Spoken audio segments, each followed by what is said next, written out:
Welcome to the Wife Stories YouTube channel. New video every day, and don't forget to subscribe.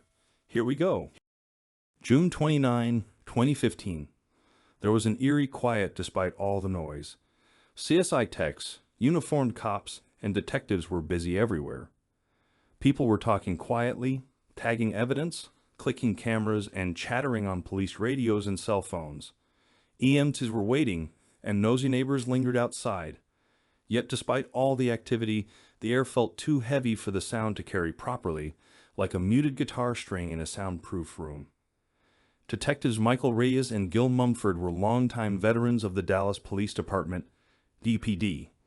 Reyes and Mumford had joined Homicide 10 and 8 years ago, respectively, and were the lead detectives assigned to this case.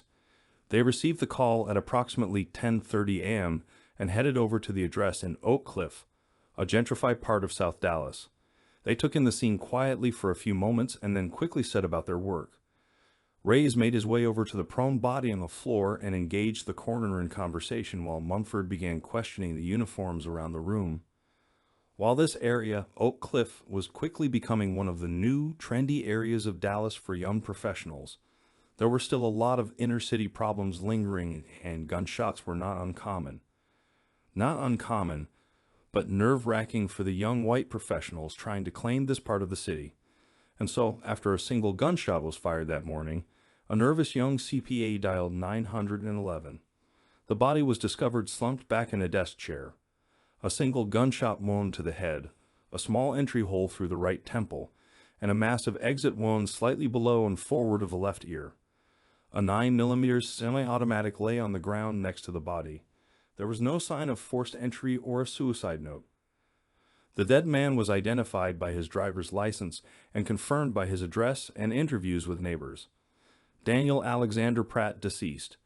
Time of death, approximately 8:30 a.m., June 29, 2015.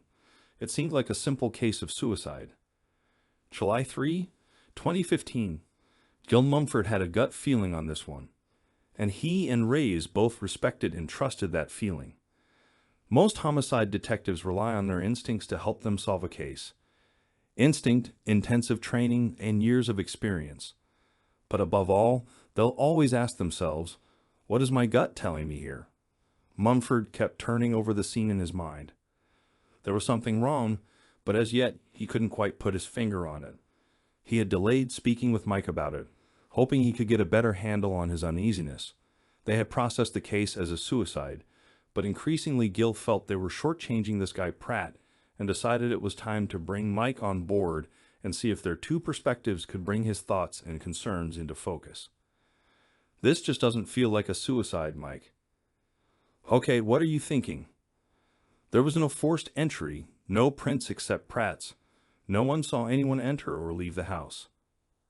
Right, but there was no suicide note, and the place was clean, too clean. The CSI text said the gun appeared to have been wiped clean, and there was only one set of prints. Well, slow down, Gil. You and I both know the absence of a note doesn't mean a damn thing. Sure, the place was weirdly clean, but again, that doesn't mean anything. But what about the beating he took back in 2009? Yes, we know he took a brutal beating in 2009 that left him scarred for life. But I think that could easily explain depression and suicide, Gil. Yeah, but we also know that not everyone who is depressed is suicidal. I'm telling you, something smells bad, Mike. Gil, you look into this beating he took, and I'll keep looking into Pratt. But Gil, we can't afford too much investment in this. July 5th, 2015. So, James Harold Scott was released on parole in May 2013 after serving approximately 3 years of a 6-year sentence for aggravated assault, causing serious bodily injury to Pratt. Okay, so he's out. We know he beat the hell out of Pratt. Let's be honest here, Mike. He messed him up good. A broken nose, perforated eardrum, a crushed testicle, 2 broken ribs, and a punctured lung. Pratt had to have 3 surgeries, lost a testicle, a tooth, and the hearing in his left ear. Yeah, so he had a lot of surgery and months of painful physical therapy, just about enough to make anyone depressed. Just because Scott is out doesn't mean he murdered Pratt. You're right, Mike, but Pratt was terrified of Scott. I have been through the initial arrest report, trial transcripts, as well as Scott's prison and parole files. There's a lot of smoke there. Okay, draw me a picture. Convince me, Gil. It seems Pratt began an affair with Scott's wife, and Scott didn't take too kindly to that. He beat him real bad and did a 3-year stint in TDCJ. Here's his file. Have a look at this. He made no secret of his intentions. Gil handed him a file, and Mike flipped it open randomly. Parole hearing transcript, April 1, 2010. Typed an institutional parole officer, IPO, of the Texas Board of Pardons and Paroles interviewing James Harold Scott, TDCJ number 852-3697, location, Texas Department of Corrections. This is George Flute. I am an institutional parole officer, or IPO, of the Texas Board of Pardons. Today is Wednesday, the 1st of April, 2010. The purpose of this interview is to prepare a parole case summary for the review board convening on October 1, 2010 for inmate James Harold Scott. I am conducting this interview today and recording with the use of a digital recorder. Prior to this interview, I reviewed the inmate's file. Mr. Scott, for the record, would you state your full name, please? James Harold Scott. Thank you. My pleasure. Mr. Scott, according to your file, in October of 2009, you were convicted of aggravated assault causing serious bodily injury to one Daniel Pratt and sentenced to, 6 years. Yes, I beat the bark off that Pratt. Okay, we'll come back to that. I want to clear up some procedural stuff first. You were sentenced to 6 years and have been incarcerated now for approximately 6 months. Really? Has it been that long already? Time flies. Yes, well, yes. In the state of Texas, you are entitled to an annual parole review. This interview is to prepare for your first review. If you are denied parole, preparations for subsequent annual reviews will begin 4 months prior to the review date hearing. Do you understand? Perfectly. Great. Now, according to your file, you are currently housed in G1, or general population. You have no work assignment currently, and no behavioral summaries. Do you agree? Yes, yes, and yes. I also note that you had no prior criminal convictions before this, correct? I was convicted of a vehicle inspection infraction in 2003, but otherwise, I have been a good boy. Okay, what we're trying to accomplish today is to review your institutional record, your behavior since coming here, summaries, work assignments, self-improvement, etc., as well as review your reaction to the crime you committed and your state of mind during the commission of the crime. That way, I can summarize for the board, review the elements that they'll be taking into consideration when evaluating whether to grant parole or not. They'll look at the nature of the crime, as well as your contrition, potential for recidivism, and how releasing you may impact your victim or victims and society in general. To be more specific, the seriousness of the offense, letters of support and / or protest, sentence length compared to the amount of time served, your criminal history, and any subsequent prison incarcerations, juvenile history, and your institutional adjustment, participation in specialized programs. Do you have any questions before we begin? Yeah, what's the memory capacity of that recorder? Pardon me? The memory capacity. You asked if I had any questions before we begin. Yeah, what's the memory capacity of that recorder? Pardon me? The memory capacity. You asked if I had any questions. I'm curious about the capacity of your recorder. I'm not certain. 10 gigabytes, I think. Do you have any questions relevant to today's proceeding or your scheduled board review? Nope, thanks. Okay, let's review your conviction. Your file indicates that on June 29, 2009, you assaulted a Mr. Daniel Pratt, causing significant and permanent bodily injury to Mr. Pratt, and you were arrested without incident 4 days later. Mr. Pratt was hospitalized and has required 3 surgeries as a direct result of your assault. Could you tell me about this incident and what precipitated it? Sure. I was at my company's summer barbecue, nursing a beer, and speaking with one of my colleagues when I saw my wife's car pull up. As I excused myself and started making my way toward her car, my wife Kate stepped out of the passenger side. I saw her smiling at the driver as I glanced over to see who was getting out of that side. I caught a glimpse of his smug face as I headed toward them. I was a seriously pissed off husband. As I neared the car, my wife noticed me and smiled shyly and started to say hello. I ignored her and walked around the back of the car just as Dan was standing inside the open door, leaning on the roof of the car saying something to Kate.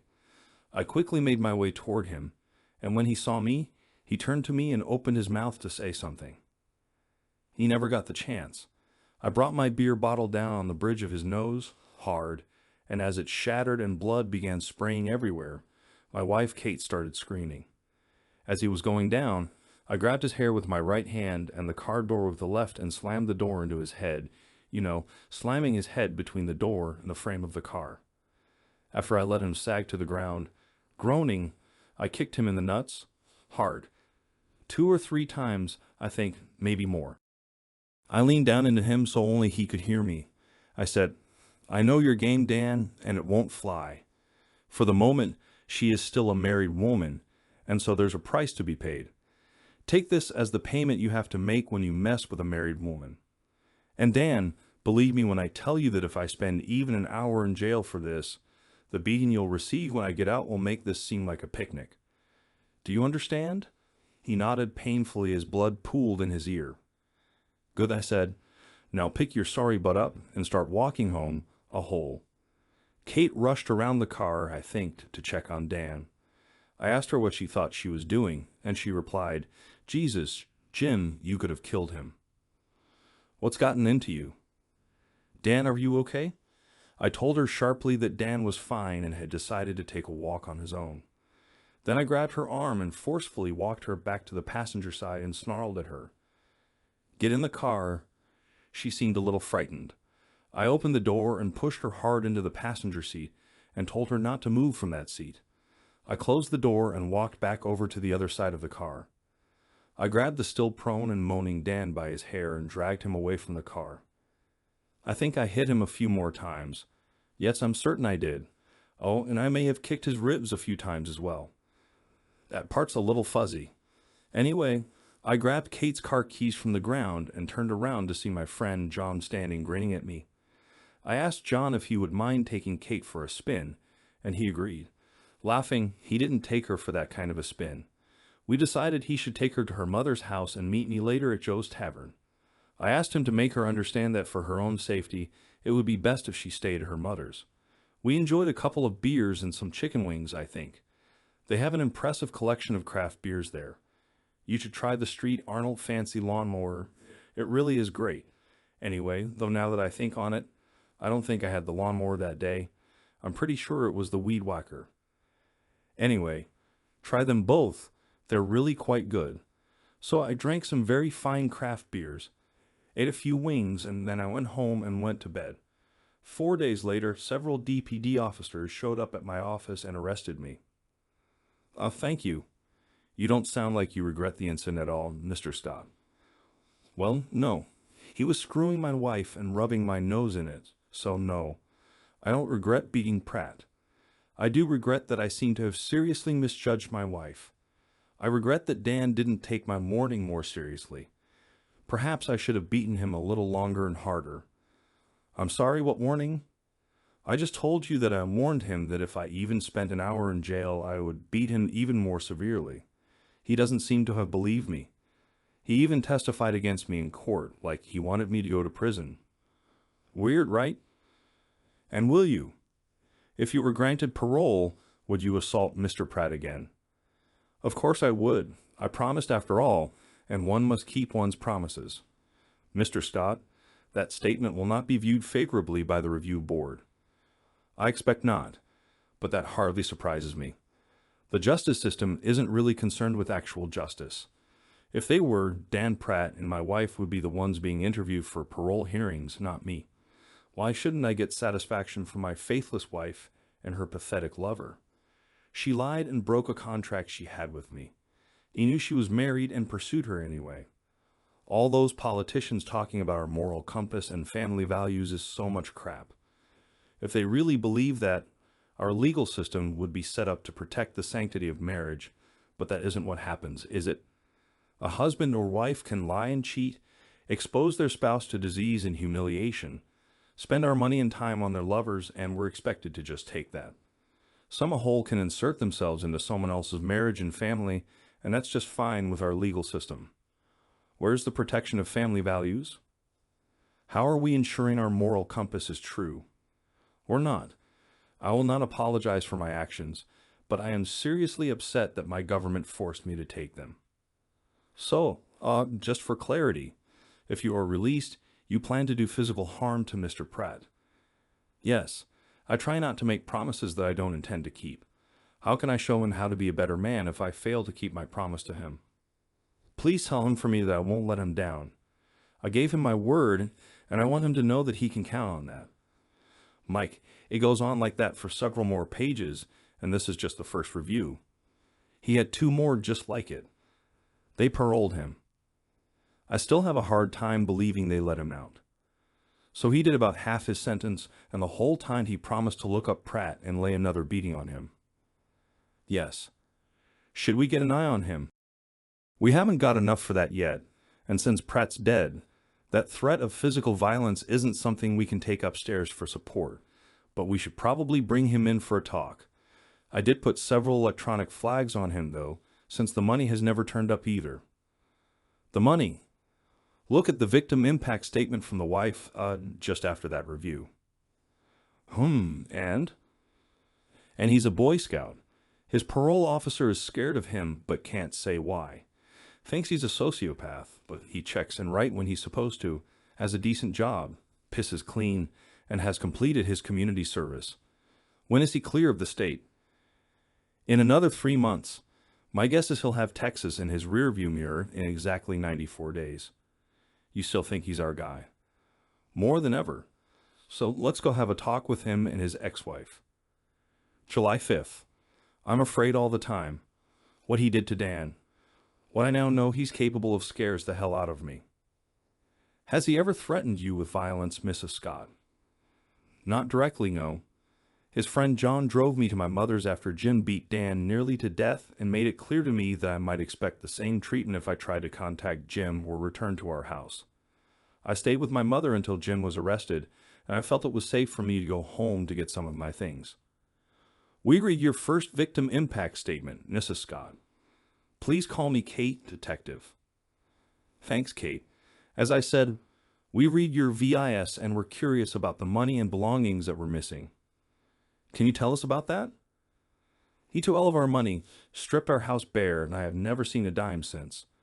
I am in the middle of a civil suit now trying to recoup some of the money, but I have little hope I'll ever see it again. Kate Scott thought back over 3 years as she related her tale to the 2 detectives. I sat in my idling car in the driveway of the home I had shared with Jim. We had been married for 14 years at that point, and until the last few months, they had been happy years. I thought I knew what I faced when I entered the house and was almost sorry. It had been my doing. I knew that. I had accepted that and the consequences I thought I would likely face because of my decisions. I had been certain that Jim would heal, that we would heal. He needed time and space, and I was prepared to give him both, to a point. Maybe some prison time would help him. Us. I had needed Dan, wanted Dan, and Jim would just have to accept it. I was surprised by his dislike of Dan and resented him for trying to get in the way of our friendship and later affair. Had you stopped loving your husband, Kate? Had she? She supposed she loved him in her own way. She loved that he loved her, loved that he made great money, and really loved that he couldn't have kids. God, she hated kids. He was an adequate lover. Not overly experienced when they first met. He was a little too shy, but she quickly helped him with that. He was handsome, fit, intelligent, and honest. He had a great job, and while his introversion and his shyness cracked her style more often than not, she also used it to her advantage. He was often hit on by women but was too shy to act on it, so she knew he was faithful, and it meant she was always his focal point, his main point of social interaction. She was the center of attention, always, and that is what she wanted most. That is what made Jim her ideal husband. No, detective, I felt the same about him as I always had. The two detectives looked askance at one another. What a peculiar response. Anyway, sorry to interrupt. Please continue. Kate sighed. I turned off the ignition, gathered my phone and purse, and got out of the car. As I walked up the path toward the front door, I noticed I was hanging my head a little and feeling apprehensive. I stopped walking, silently chastised myself as a weak child, and determined to raise my head, and I strode purposefully into the house. After all, Jim was in jail awaiting trial. I had nothing to fear here. I was unprepared for the sight before me. As I stood in the foyer, I quickly scanned the portions of the house I could see from where I was standing. The roll-top desk that had sat in the foyer was gone. The walls were bare, and the living room to the left was also bare of all furniture and decoration. Only the depressions in the carpet, and my memories indicated there had ever been anything there at all. My heels clicked across the tile floor, echoing loudly as I toured the house with a gaping mouth, finding the same scene in every room. Everything, including the appliances, was gone. Even the double wall oven, counter-mounted stove, and light fixtures were all gone. The light fixtures, for Christ's sake. I peered out the kitchen window to the backyard. The patio furniture, garden shed, and yard art were all gone. Even the bird feeder and bath had disappeared. I then rushed to the master bedroom. It too had been stripped of all furniture and decor. My closet was empty. Jim's closet was empty. There weren't even any wire hangers. Everything was gone. I whirled around and headed to my study where I kept my most treasured possessions. All were gone. I began to weep as the implications of this flooded my thoughts. How could I replace my degrees, my childhood photos, and my postgraduate thesis, my jewelry?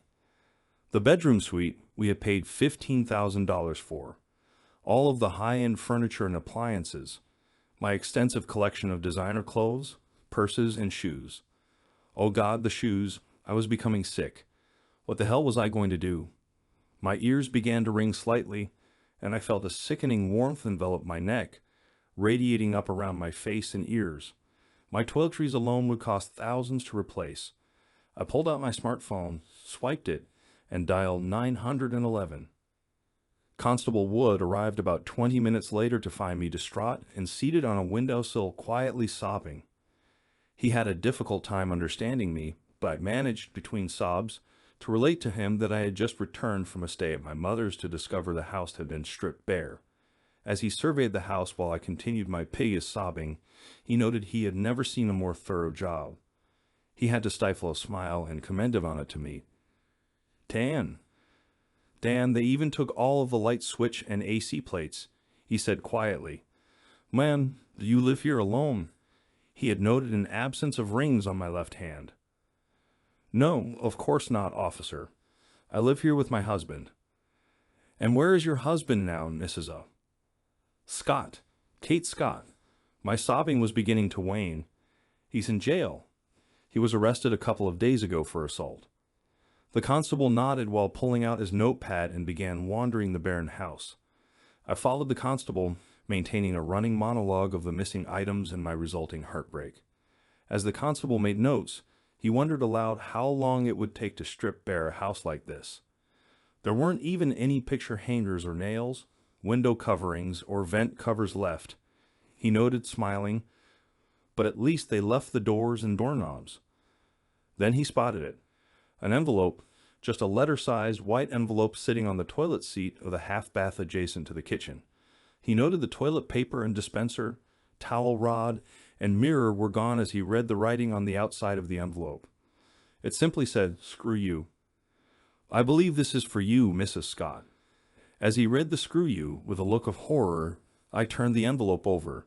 It wasn't sealed, and there was nothing on the back of the envelope.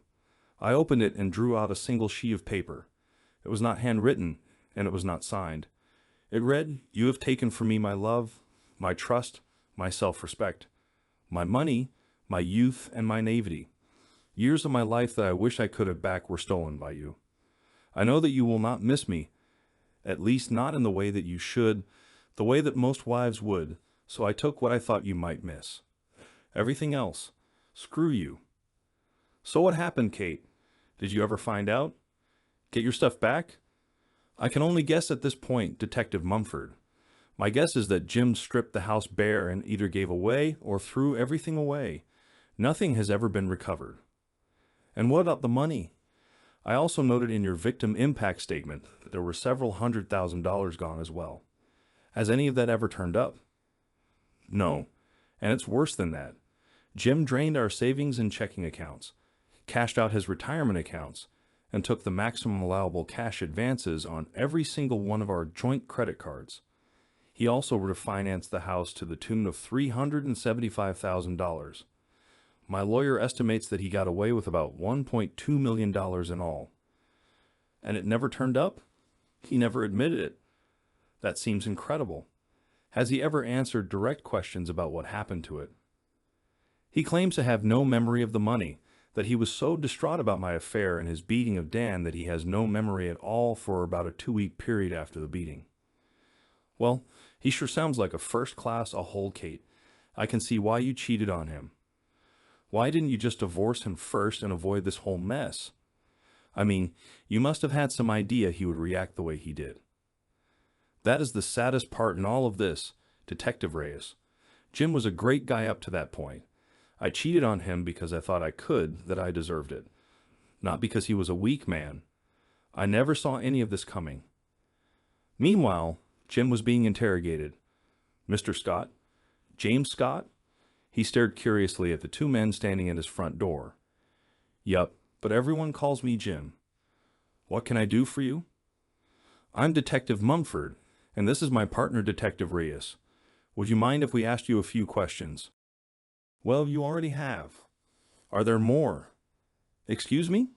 Well, first you asked me if I was Mr. Scott, then you asked if I was James Scott, and then you asked if you could ask me a few questions. That was a few questions. Reyes dropped his head with an almost imperceptible smile while Gil Mumford sighed and continued. Mr. Scott, Jim, we don't want to play games. We're investigating the death of Daniel Pratt and wanted to speak with you about it. He blinked at the 2 detectives as they gazed expectantly back at him for a few moments. Mr. Scott. What? You made a statement. You didn't ask a question that required a response. You're not very good at this, are you, Detective Mumford? Mr. Scott, may we ask you a few questions regarding the death of Dan Pratt? Okay. What do you want to know? May we come in? Sure. Come on in. Would you like a donut? Or something? Thanks, no. Let's just sit down. And then could you please describe your relationship with Mr. Pratt? Sure. Let me think how best to put this. Jim stared down at a fixed point somewhere on his table as he gathered his thoughts. Well, Detective, inside of each of us, there are 2 halves constantly battling for supremacy. One half, good, responsible, loyal, and law-abiding. The other half, not so much. In most cases, the good half wins out most of the time. Life is just easier that way. But we all do things from time to time that seem out of character. That's our baser selves winning temporary custody of our lives. Or more accurately, our actions. Please, Mr. Scott, can you just stick to the question? What was your relationship with Dan Pratt? Sure. That's where I'm headed. Now where was I? Oh, right. So most of us are good most of the time, but for some of us, it doesn't take much to tip the scales, to give priority to our lesser side. Our bad side, and in those cases, we suppress our good selves in favor of our bad selves. Some will return after a while, some not so much. We all have that tipping point, and we need to understand what it is, what will cause our shift from good to bad.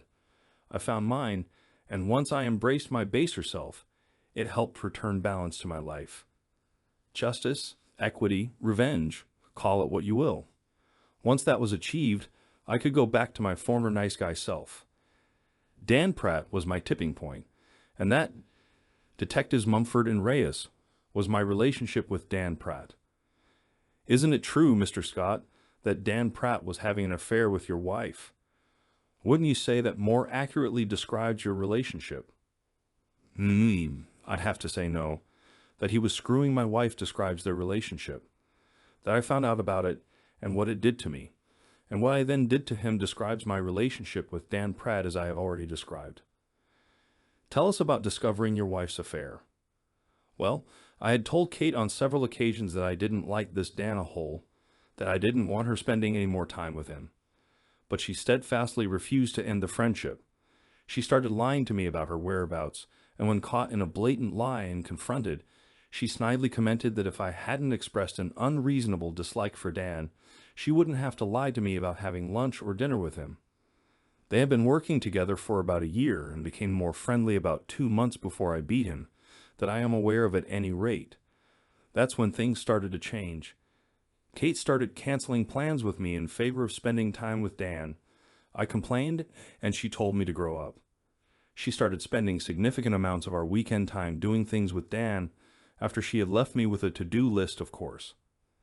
I put my foot down and told her enough was enough, that the friendship had to end. It was getting in the way of our marriage. Kate didn't see it that way and simply refused. That's when the lying started, and I knew our marriage was over. I had already been to a lawyer and was in the process of lining up our divorce when I had my first confrontation with Kate's new-a-hole boyfriend.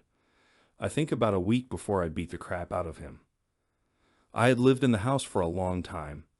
After I graduated from college, I bought the house with an inheritance left to me by an uncle who died when I was in my teens.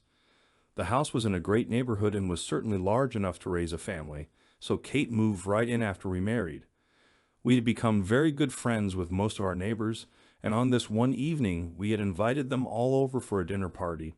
I was happily minding the grill and nursing a beer when I noticed Dan and Kate laughing together in the kitchen. I was furious. I closed the grill and made my way to the kitchen. When I opened the back door and entered the kitchen, their conversation stopped immediately. "Well, hello there, Jimmy. Thanks for inviting me," laughed Dan. "That's James to you, a hole, and I didn't invite you.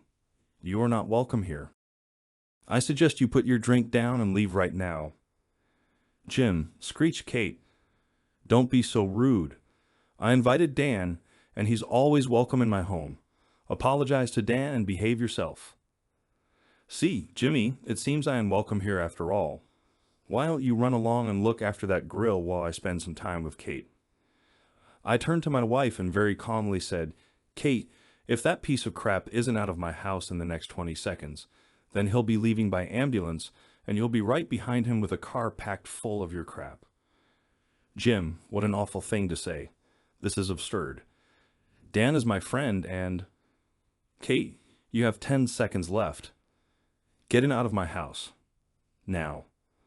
I turned and opened the door to the backyard and whistled loudly for everyone's attention. "I'm sorry, everyone. I am going to have to ask you all to leave now. Maybe we'll reschedule this, but it seems Kate has invited her boyfriend to the party, and right now she seems to think he's more important than I am. Or any of you, for that matter. Things are probably going to be getting pretty ugly, and I am just not feeling very sociable at the moment." I ignored the gasps, open mouths, and buzzing in obvious discomfort, and turned to see an ashen Kate staring daggers at me. "Did your piece of crap boyfriend decide to leave then?" I asked. "You maggot!" Kate howled at me as she launched a glass at my head.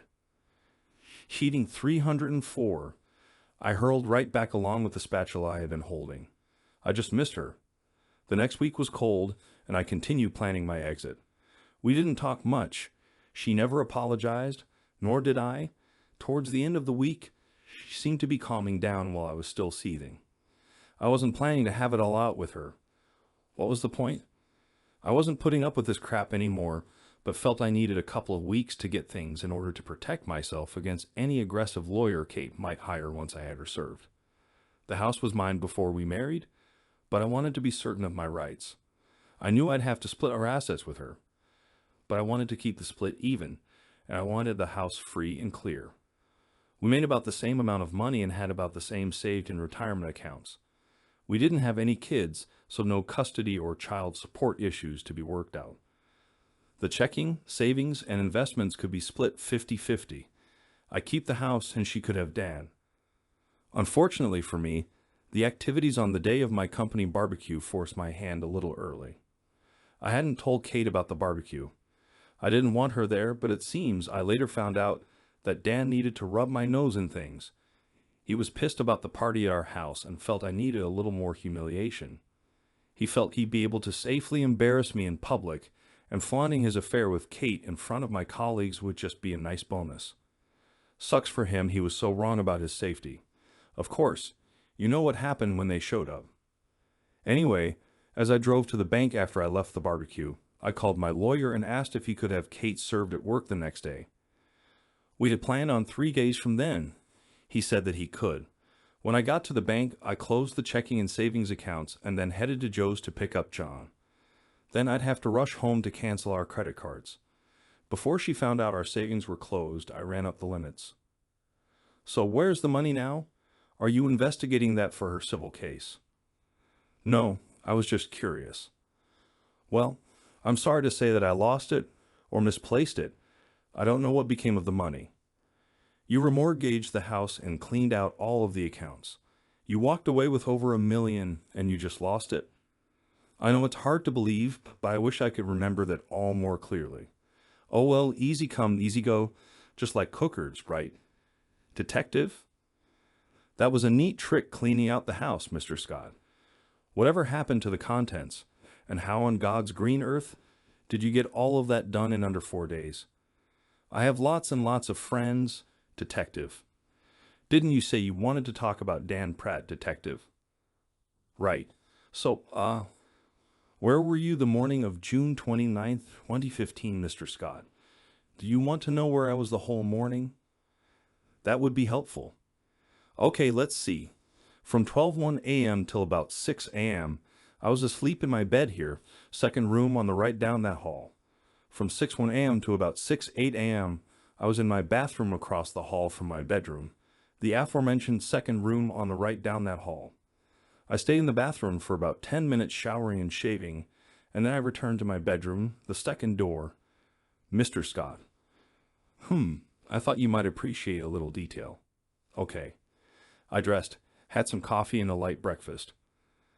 Then I read the newspaper for a while, caught up on some bills and household chores until lunchtime. You never left your apartment. I suppose you're right, Mike, but we can't let people take the law into their own hands. You're right, Gil, but the laws Scott broke, he has repaid the state of Texas for in full. The rest? Well, Scott would have been better served to just move on. He didn't, but he didn't break any laws either.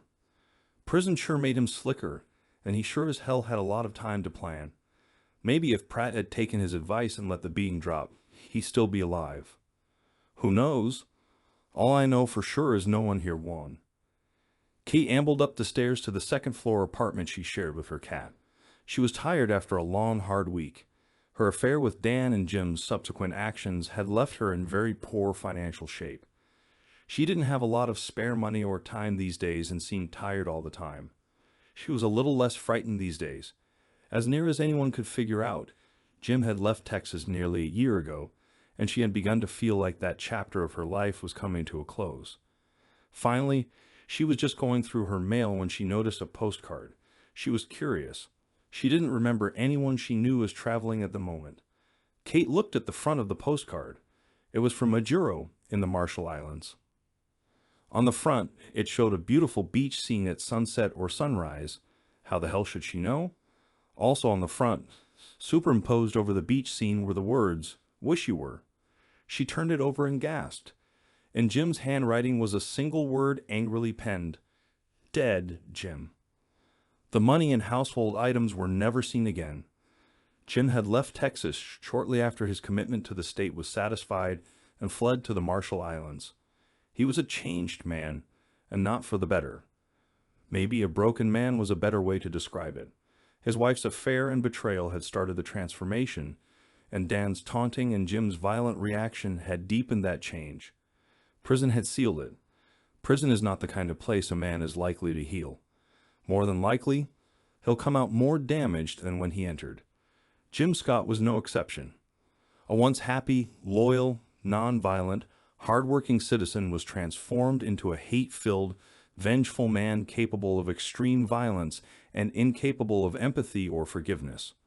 He had never fulfilled his promise to Dan Pratt in that he never did beat him again. He never had to. It turned out that another beating was unnecessary, and Jim didn't mind one little bit. The Ahole was dead. Now about his ex-wife. Well, there was still work to be done there.